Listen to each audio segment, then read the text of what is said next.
Let's imagine for a moment your classroom isn't made of walls, desk, or a blackboard. It's a forest. The trees are your teachers, the rivers are your books, and every sound of nature is a lesson. Sounds magical, right? Well, for Vandana Shiva, this was real life. In today's lesson, I'm going to share how she learnt everything she needed to know from the forest and the amazing story of the Chipko movement where people literally hugged trees to save them. Vandana Shiva grew up surrounded by nature. Her father worked as a forest conservator, so she learnt early on why trees need protection.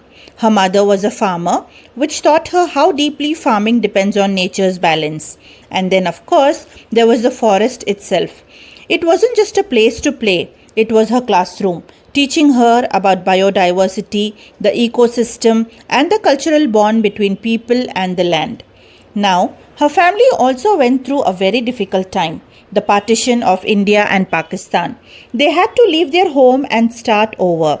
But even in those challenging days, her mother found beauty in nature.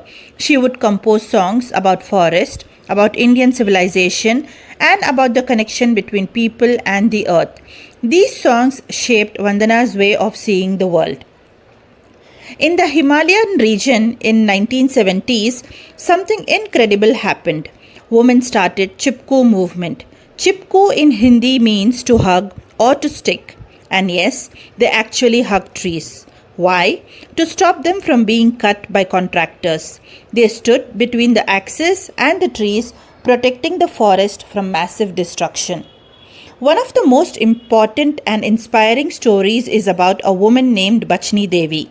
In 1977, she led a protest against tree cutting. And get this, she even stopped her own husband from cutting trees for logs. Can you imagine the courage that took? It was completely non-violent movement, but it showed incredible strength. Now, here's something the woman of Garehwal taught the world. The real value of a forest isn't in the timber or the resin.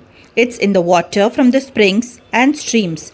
It is in the biodiversity, the birds, the insects, and the plants. A living forest is worth more than a wood you can cut from. So what can we learn from Vandana Shiva's life?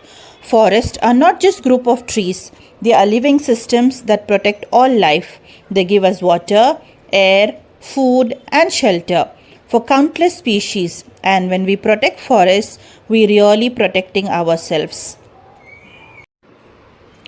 Now, let us understand what is monoculture. Imagine this. Every single day for breakfast, lunch, dinner, you only eat rice. No vegetables, no fruits, no spices, just rice.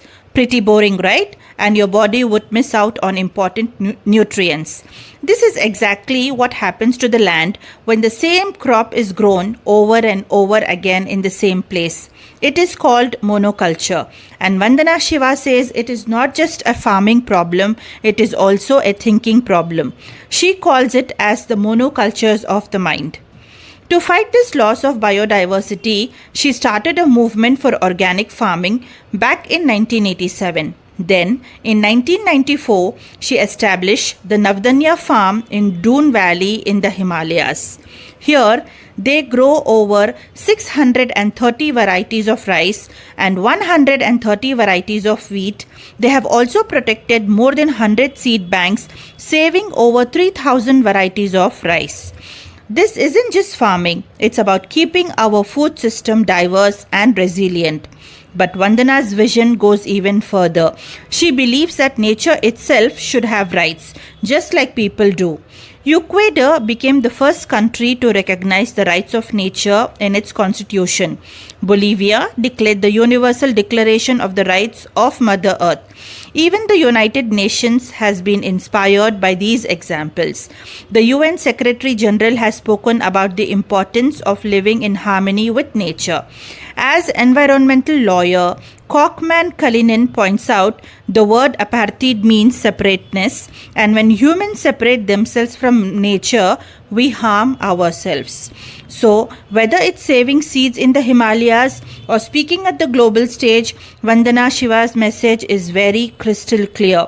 Protecting biodiversity is not a luxury, it's survival. Because when nature thrives, humanity thrives. This is part 1 of the lesson. Now wait for the next video for the part 2 of the lesson. Please do like, comment and share.